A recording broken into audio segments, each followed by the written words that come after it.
Hey guys, welcome back to the channel. On today's Fix 'em Up episode, we're going to talk about how to fix a common problem with Sega CDs, and that's replacing a blown internal fuse. So if you have a Sega CD that's not powering on, the most likely candidate is that the fuse inside is blown, and we'll show you how to replace that with a new one. This is a moderately easy process to do, although it does require some soldering, but don't worry. The soldering does not have to be precise or look pretty. It can be as ugly as mine so long as it just functions. So let's get started with how to do this. The Sega CD is definitely the quirkiest system I collect for. It's technically an attachment for the Sega Genesis that allows you to play Sega CD-ROM based games. The game library was notorious for its god-awful FMV games that were popular in the early 90s. I read that it also enhanced the sound and music, but I really couldn't tell a difference between a Genesis and Sega CD port. I'm sure some audiophiles will scoff at this comment and tell me otherwise. This is the Sega CD Model 2, which we'll be taking apart. The Model 2 has the CD tray off to the side of the Genesis. The original Model 1s were bottom loaders with a retractable disc tray. The Sega CD requires a complete Genesis with cords and controllers. In addition to the Genesis power supply, the Sega CD also requires its own bulky power supply. And if you think that's cumbersome, if you get the next brilliant Sega Genesis attachment, the 32X, it also requires its own power supply as well. The three together are dubbed the Tower of Power. I really don't know what Sega was thinking. The Sega CD power supply is the same as the Genesis Model 1 power supply, but not the Model 2 power supply. The Model 2 power supply has a different plug-in adapter and is actually compatible with the 32X. I know, this is really confusing, and I was confused as well. I posted a link in the description to a great resource that talks about all the different cords each system and version requires for the Genesis and its attachments. There's a reason why I'm going into detail about power supplies. You see, the power supply for the Sega CD, which is also the same as the Genesis Model 1, has the same plug-in adapter as another system of its time, the original Nintendo. The problem is that the Genesis adapter has an internal rectifier circuit to output DC current, whereas the NES doesn't and outputs AC current. You can use the Genesis power supply on an NES and it will work fine. However, if you stick the NES adapter into a Genesis or Sega CD, it won't work, and in fact, if you use it on a Sega CD, it blows an internal fuse and prevents the system from powering up again. The first thing we need to do is test the Sega CD for power. You'll need to attach the Genesis and all cords and put in your favorite Sega CD game for testing. You then turn on the Sega Genesis. If the TV is not outputting any video and the access light on the Sega CD is not blinking red, this means that the Sega CD could have a blown fuse and is worth investigating. The materials we need for this job are some simple Phillips screwdrivers, new replacement fuses, scissors, multimeter, and a basic soldering kit. Nothing fancy. First, flip over the console, and on the bottom, you'll find 6 screws along the edge of the system. Remove each of these screws and then save them for later.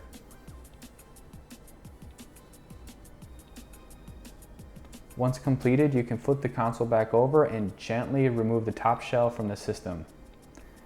I recommend cleaning the shell while it's still detached.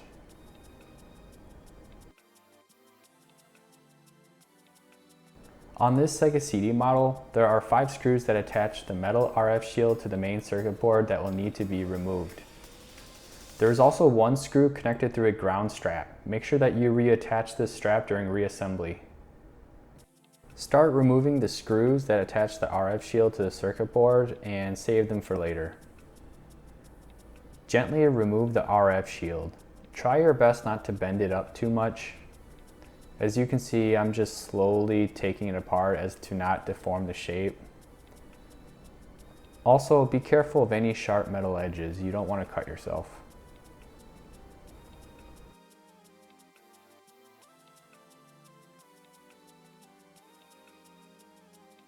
The fuse on this board is on the top surface of the circuit, so there is no additional disassembly required. The fuse is near the power supply and is labeled F301. To check if the fuse is blown, first set your multimeter to the continuity setting. Touch both legs of the fuse with each probe. If the meter beeps, it means the fuse is good. If there is no beeping, then the fuse is blown and needs to be replaced. Carefully start removing the fuse by heating the solder at the circuit board in the fuse joints. Gently tug on the fuse as the legs are heated to remove it from the board. Make sure not to touch anything else while the soldering iron is hot. You don't want to damage any other components. And of course, also try not to burn yourself. And then clean up any debris after removal. These are the replacement fuses for the Sega CD, rated at 3.5 amps. I put in a link in the description for purchasing these. They were about $7 for 5 of them on eBay. To install the new fuse, I first like to add some solder to the board contacts where the legs of the fuse will make contact with the circuit board. That way you have something to kind of heat up as you bond it to the fuse. So apply some solder in these areas. Using a pair of tweezers to hold the fuse, put it up against the solder and heat up the solder so that you can try to bond the fuse to the board. Let the solder cool a bit before moving on to the next leg, and then do the same for the second leg of the fuse. Finally, add some additional solder over the joints for good measure. The solder job doesn't need to look pretty, but just needs to work. Don't worry if it looks as bad as mine. Now it's time to test the fuse after it's cooled for continuity using your multimeter again. This time try to touch the board contacts as opposed to the fuse legs. If your meter beeps, then it was installed properly and we should be good to go.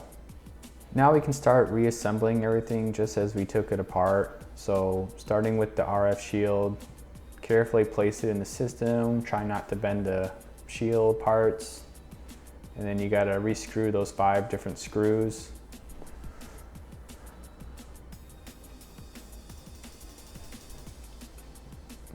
I like to use tweezers when handling the screws, that way they don't fall out, and plus my fingers are a little too big for putting them in.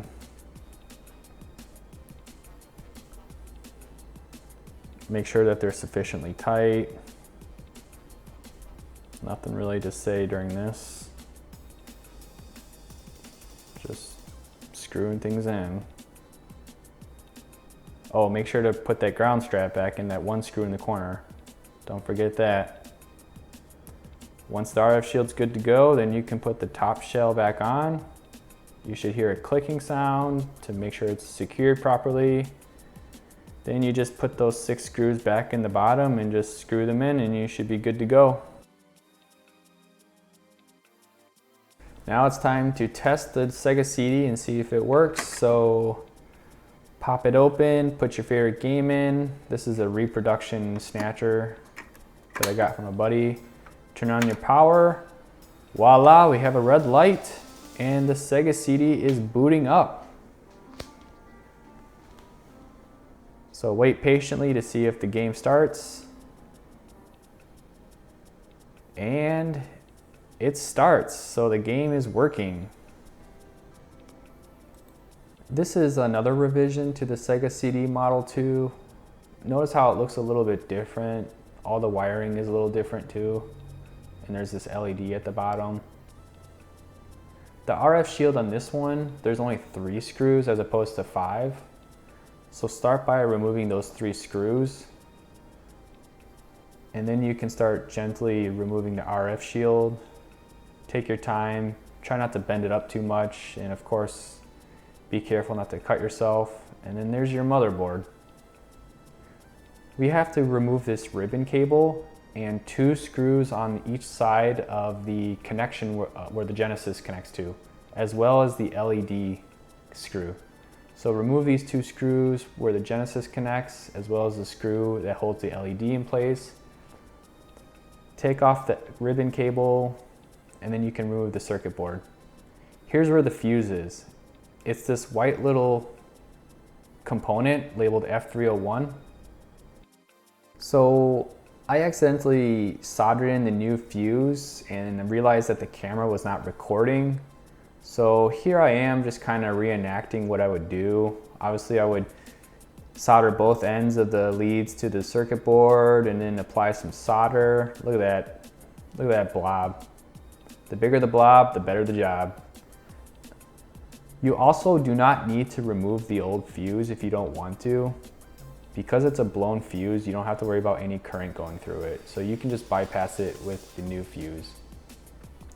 So reassembly is pretty much just as how you took it apart. Reinsert that ribbon cable. Make sure to apply even pressure on the cable when you snap it in. And then put in the screws that hold in the board to the bottom of the shell, as well as the LED light. And then carefully put in the metal shield. You kind of have to bend it to fit the corners a little bit. And then finally screw in the screws for the RF shield. And then you're pretty much good to go, and you can put on the top shell just as you did on the other revision.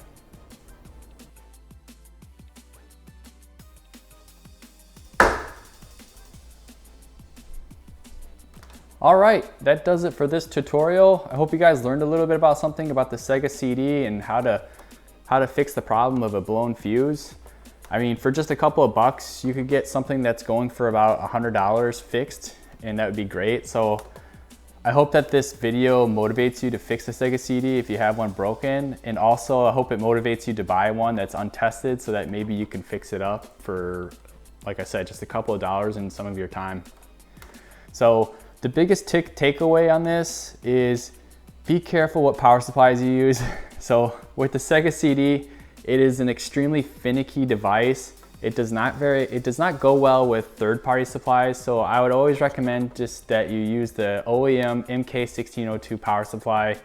You can't go wrong, and it's just worth the extra money to buy. So that's it for today. I hope you guys learned something, and I'll see you guys in the next Fix 'em Up video.